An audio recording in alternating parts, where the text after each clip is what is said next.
버려진 아들 25년 만에 재해. 그 헌책방 주인이 바로 당신 아들입니다. 손자의 입에서 나온 그 한마디에 나는 그만 손에 들고 있던 찻잔을 떨어뜨릴 뻔했다. 25년. 사람 하나의 인생을 송두리째 바꿔놓기에 충분한 시간이었다. 그리고 그 긴 세월 동안 나는 단 한 번도 그 아이를 찾으려 하지 않았다. 출판그룹 청솔의 회장실. 서울 한복판 30층 높이에서 내려다보는 도시의 풍경은 화려했지만 내 가슴속은 늘 텅 비어 있었다. 아흔을 바라보는 나이에도 매일 아침 출근하는 이유는 단 하나였다. 멈추면 생각하게 되니까. 그 아이 생각을. 할아버지, 제가 요즘 다니는 헌책방이 있는데요. 12살 손자 준이가 어느 날 저녁 식사 자리에서 말했다. 아이의 눈이 유난히 반짝였다. 거기 주인 아저씨가 정말 책을 많이 아세요. 제가 궁금한 거 물어보면 딱딱 대답해 주시고 읽으면 좋은 책도 골라주세요. 며느리가 걱정스러운 표정으로 끼어들었다. 아버님, 요즘 아이가 학원도 빼먹고 자꾸 그 헌책방만 간다고 해서요. 한번 타일러 주시면. 무슨 소리야? 책방 가는 게 뭐가 나쁘단 말이냐? 나는 며느리의 말을 잘랐다. 솔직히 말하면 헌책방이라는 단어가 내 귓가를 간지렸기 때문이다. 어렸을 적 나도 헌책방 구석에서 얼마나 많은 시간을 보냈던가. 준이야, 그 책방이 어디 있는데? 종로 골목에 있어요. 오래된 서재라고. 아저씨가 혼자 하시는데 정말 신기한 책들이 많아요. 종로. 내가 청솔 출판을 처음 시작했던 곳이기도 했다. 그때는 작은 인쇄소에 불과했지만 그래, 좋은 곳을 찾았구나. 그날 밤 나는 오랜만에 잠을 설쳤다. 헌책방. 종로. 왠지 모를 불안감이 가슴을 조여왔다. 며칠 후 나는 준이를 따라 그 헌책방에 가기로 했다. 손자는 신이 나서 내 손을 잡아 끌었다. 할아버지, 빨리요. 아저씨한테 할아버지 소개시켜 드릴래요. 좁은 골목길을 따라 걷다 보니 낡은 간판이 보였다. 오래된 서재. 페인트가 벗겨진 나무 간판이었지만 묘하게 정겨웠다. 문을 열고 들어서자 책 냄새가 코를 찔렀다. 오래된 종이 특유의 그 냄새. 천장까지 빼곡히 들어찬 책들 사이로 좁은 통로가 미로처럼 이어져 있었다. 아저씨, 우리 할아버지 모시고 왔어요. 준이의 목소리에 책장 사이에서 한 남자가 모습을 드러냈다. 그 순간 시간이 멈췄다. 40대 중반쯤 되어 보이는 그 남자. 헝클어진 머리, 낡은 스웨터, 책 먼지가 묻은 안경. 하지만 그 눈빛만큼은 너무나 익숙했다. 어서 오세요. 남자가 인사를 했지만 나는 대답할 수가 없었다. 목이 메었다. 할아버지. 준이가 내 옷소매를 잡아당겼다. 나는 겨우 정신을 차리고 고개를 끄덕였다. 아, 네. 안녕하십니까? 손님께서 청솔 출판 회장님이시라고 들었습니다. 준이가 늘 자랑을 하더라고요. 남자가 미소 지었다. 그 미소가 가슴을 후벼 팠다.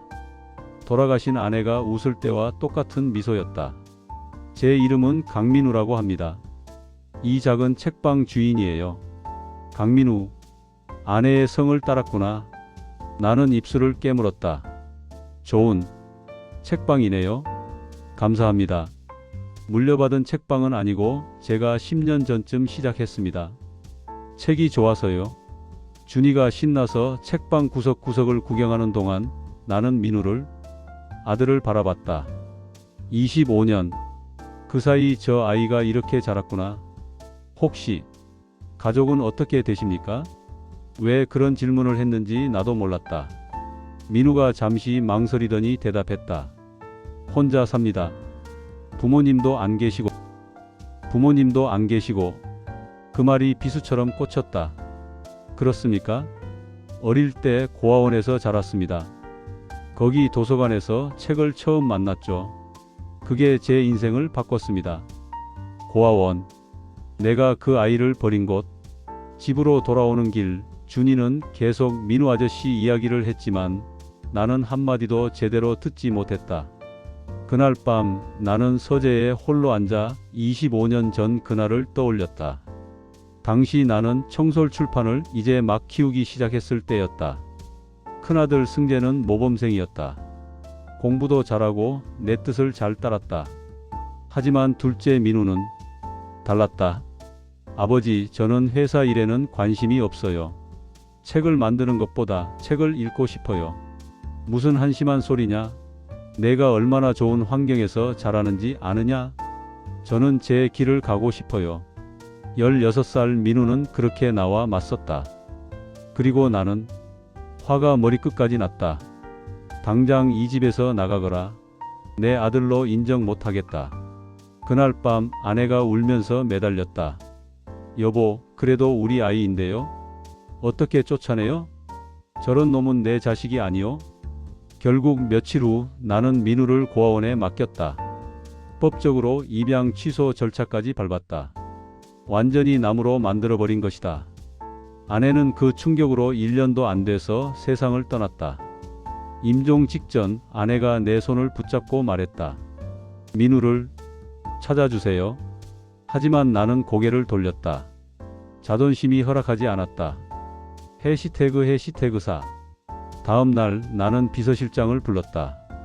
강민우라는 사람을 조사해 주게. 종로에서 오래된 서재라는 헌책방을 운영하는 사람이야. 알겠습니다, 회장님.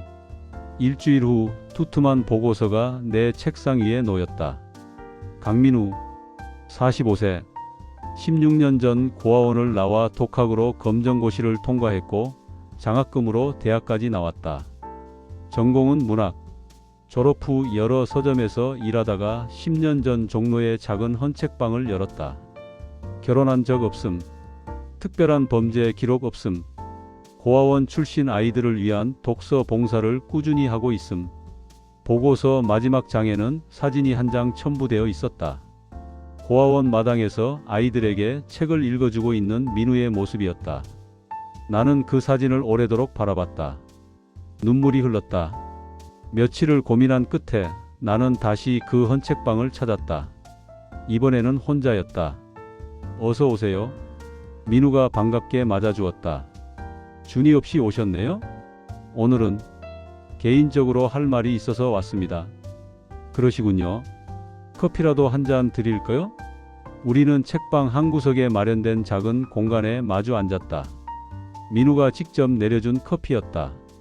사실은 말을 꺼내려는데 목이 메었다. 어떻게 시작해야 할까? 25년 전 내가 너를 버렸다고, 미안하다고. 제가 당신을 알고 있습니다. 민우가 먼저 입을 열었다. 나는 깜짝 놀라 그를 쳐다봤다. 처음 뵐 때부터 알았습니다. 회장님이 제 아버지시라는 걸요. 그게 고아원을 떠나기 전에 제 출생 기록을 봤습니다. 원장 선생님께서 보여주셨어요. 제가 원래 서민우였다는 것도, 청솔출판 서 회장님의 둘째 아들이었다는 것도. 나는 아무 말도 할 수 없었다. 왜 찾아오셨습니까? 민우의 목소리에는 원망도 분노도 없었다. 그저 담담했다. 미안하다는 말을 하러 왔네. 25년 만에요? 그래, 25년 만에. 침묵이 흘렀다. 시계 초침 소리만 똑딱거렸다. 준이를 보고 놀랐습니다. 민우가 말을 이었다. 그 아이가 책을 좋아하는 모습이 어렸을 때 저와 똑같더라고요. 그래서 더 잘해주고 싶었습니다. 제 조카니까요. 자네를 찾고 싶네. 아니, 용서를 빌고 싶네. 용서요? 민우가 쓴 웃음을 지었다. 회장님, 전 이미 오래전에 용서했습니다. 아니, 용서할 것도 없었어요. 고아원 생활이 힘들긴 했지만 거기서 책을 만났고 좋은 사람들을 만났습니다. 지금의 제가 있는 건 그 경험 덕분이에요. 하지만 다만 궁금한 게 하나 있습니다. 왜 하필 지금입니까? 왜 25년이 지난 지금 찾아오신 겁니까? 나는 한참을 망설이다가 대답했다. 준이 때문일세. 그 아이가 자네 이야기를 하는 걸 들으면서 내가 얼마나 큰 실수를 했는지 깨달았네. 그리고 이제는 정말 늙었어. 죽기 전에 자네한테 사과하고 싶었네. 민우가 고개를 끄덕였다. 그렇군요. 다시 시작할 수는 없겠나? 무엇을요? 부자 관계를. 민우가 잠시 생각하더니 말했다. 솔직히 말씀드리면 전 이미 제 인생을 살고 있습니다. 회장님의 아들로 돌아가고 싶은 마음은 없어요. 그 말에 가슴이 무너졌다. 하지만 민우가 계속 말했다. 준이는 좋은 아이입니다. 그 아이를 통해서라면 천천히 알아가 볼 수는 있을 것 같습니다. 할아버지와 아들로서가 아니라 그냥 사람 대 사람으로요. 그날 이후 나는 일주일에 한 번씩 그 헌책방을 찾았다. 처음에는 어색했다. 무슨 말을 해야 할지, 어떻게 행동해야 할지 몰랐다. 하지만 책이 우리를 이어주었다. 민우가 권해주는 책을 읽고 그에 대해 이야기를 나눴다. 출판업자로서 평생 책을 만들어 왔지만 책을 이렇게 깊이 읽어본 적은 없었다. 이 소설에서 주인공이 아버지를 용서하는 장면 어떻게 보셨어요? 민우가 물었다. 글쎄, 너무 쉽게 용서하는 것 같아서 현실감이 떨어지더군. 저도 그렇게 생각했어요. 용서는 그렇게 간단한 게 아니니까요. 우리는 서로를 조심스럽게 탐색했다. 25년이라는 세월의 간격을 조금씩 좁혀가면서 석 달쯤 지났을 때 준이가 궁금한 듯 물었다. 할아버지, 요즘 자주 민우 아저씨 책방에 가시네요? 응, 좋은 책을 많이 알려주시거든. 근데 할아버지, 저 궁금한 게 있어요. 뭔데? 민우 아저씨가 우리 삼촌 아니에요? 나는 깜짝 놀라 준이를 쳐다봤다. 왜 그렇게 생각하니? 아저씨가 할아버지 젊었을 때랑 너무 닮았어요. 거실에 있는 사진이랑 똑같아요. 그리고 아저씨 성도 강씨잖아요.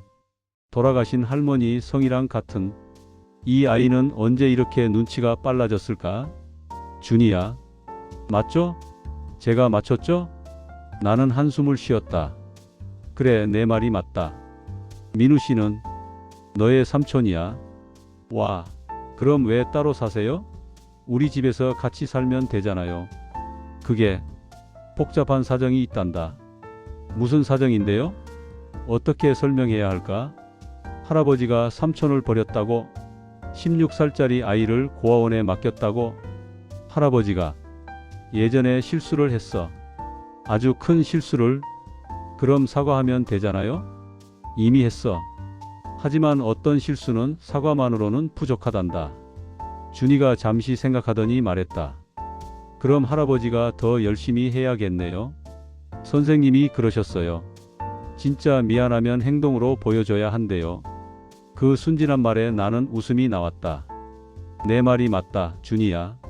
그날 밤 나는 오랜 고민 끝에 결심했다. 비서실장을 불렀다. 회장님, 이 시간에 무슨 일이십니까? DNA 검사를 진행하고 싶네. 네? DNA 검사요? 강민우 씨와 나의 부자 관계를 법적으로 확인하고 싶어. 하지만 회장님, 나는 그 아이를 내 아들로 다시 인정하고 싶네. 법적으로도. 다음 날 나는 민우에게 이 제안을 했다. DNA 검사요? 민우가 의아한 표정을 지었다. 왜 갑자기 그런 걸 하시려고요? 자네를 정식으로 내 아들로 인정하고 싶네. 법적으로도. 회장님, 내가 25년 전에 저지른 일을 되돌릴 수는 없지만 적어도 법적으로라도 바로잡고 싶네. 자네는 내 아들이야. 그걸 세상에 알리고 싶어. 민우가 한참을 생각하더니 물었다. 만약 제가 거부하면요? 그럼 할 수 없지. 하지만 부탁하네. 이 늙은이의 마지막 소원이라고 생각해 주게. 민우는 며칠을 고민했다. 그리고 마침내 동의했다. 좋습니다. 하지만 조건이 있습니다. 무슨 조건인가? 저를 회사 후계자로 만들려는 시도는 하지 마세요. 전 그냥 제 책방을 운영하며 살고 싶습니다. 알았네? 약속하지. DNA 검사 결과는 예상대로 나왔다. 99.9% 부자 관계 일치. 나는 변호사를 통해 25년 전에 입양 취소를 무효화하고 민우를 다시 법적 아들로 등록했다. 그리고 가족들을 모두 모았다. 큰아들 승재와 며느리 그리고 준이까지 다들 모인 이유를 알고 싶을 거야. 나는 민우를 옆에 앉히고 말했다. 이 사람은 강민우 아니 서민우라고 하네.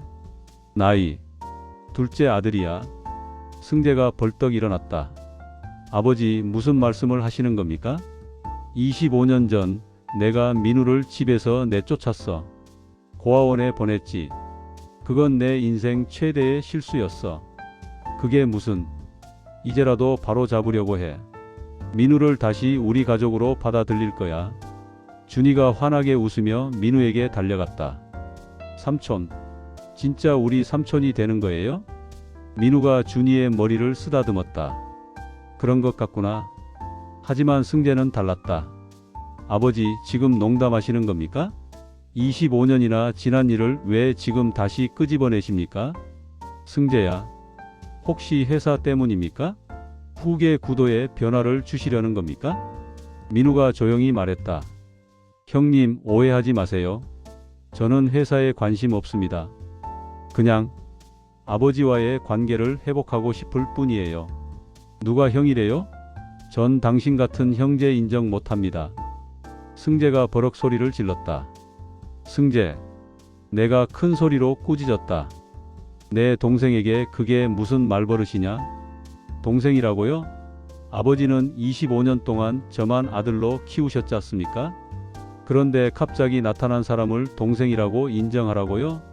승재는 그렇게 말하고 자리를 박차고 나가버렸다. 그날 이후 승재는 나를 피했다. 회사에도 나오지 않았다. 민우가 미안해했다. 제가 나타나서 가족에 금이 간 것 같습니다. 아니야. 원래 있던 금이 드러난 것뿐이야. 하지만 민우야, 내가 승재를 너무 압박하며 키웠어. 항상 완벽하길 바랐고 내 뜻대로 움직이길 원했지. 승재는 그런 압박 속에서 자랐어. 그래서 내가 두려운 거야. 제가요? 그래. 자유롭게 자기 길을 가는 내가. 승재는 평생 내 기대에 부응하며 살았는데 넌 그렇지 않았잖아. 승재에게는 그게 위협이야. 며칠 후 나는 승재를 찾아갔다. 아버지. 승재가 놀란 표로 나를 맞았다. 이야기 좀 하자. 우리는 오랜만에 단둘이 마주 앉았다. 승재야, 미안하다.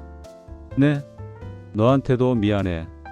너에게 너무 많은 것을 요구했어. 너의 꿈이 뭔지, 내가 뭘 원하는지는 한 번도 물어보지 않았지. 승재가 입술을 깨물었다. 아버지, 민우를 받아들이는 건 내 선택이야. 하지만 한 가지는 알아줬으면 해. 민우가 돌아왔다고 해서 내가 덜 중요해지는 건 아니야. 너는 내 큰아들이고 그건 변하지 않아. 승재의 눈에 눈물이 맺혔다. 전 평생 아버지 기대에 부응하려고 살았어요. 그런데 동생은 그렇지 않았잖아요. 자기 하고 싶은 대로 살았어요.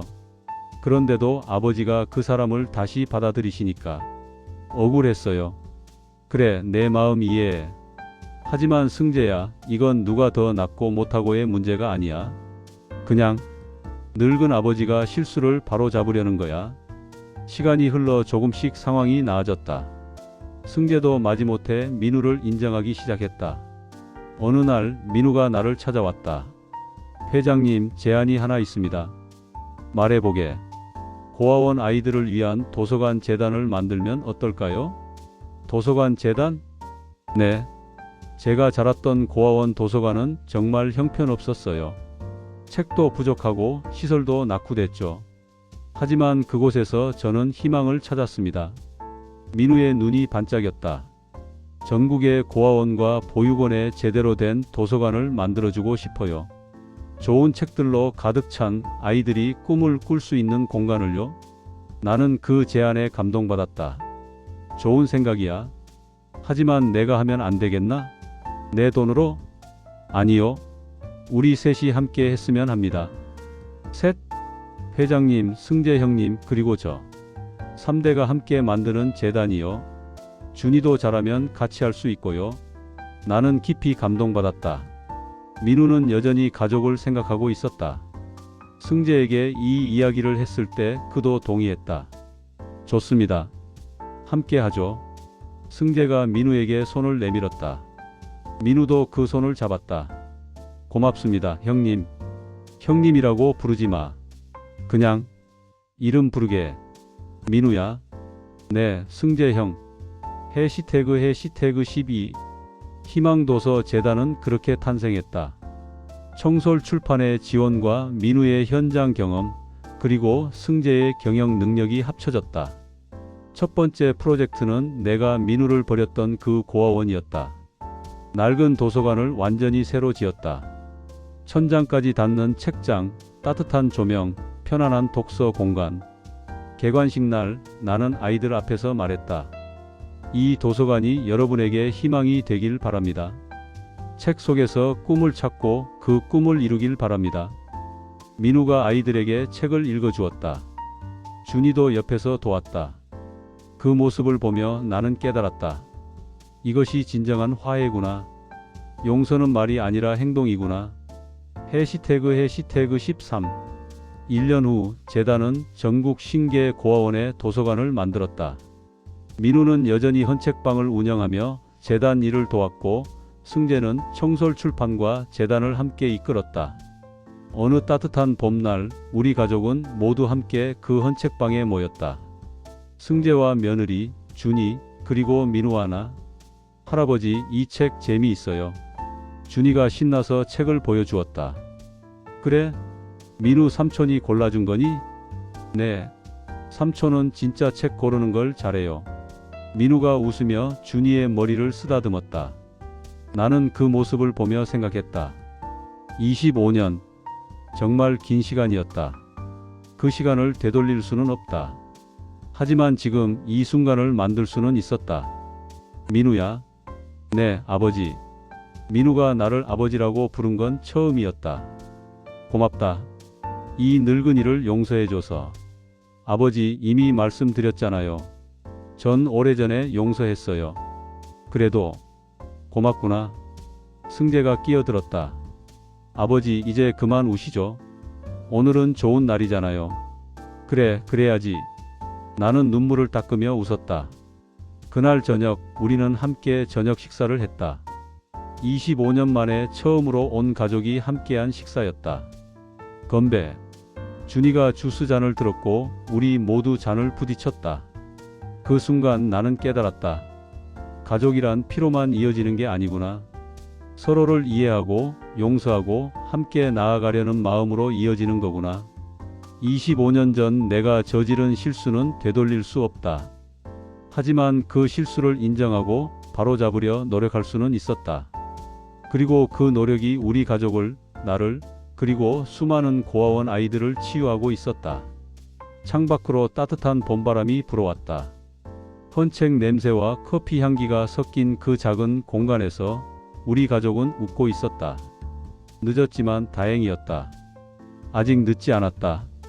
그리고 이제 우리에게는 함께 만들어갈 내일이 있었다.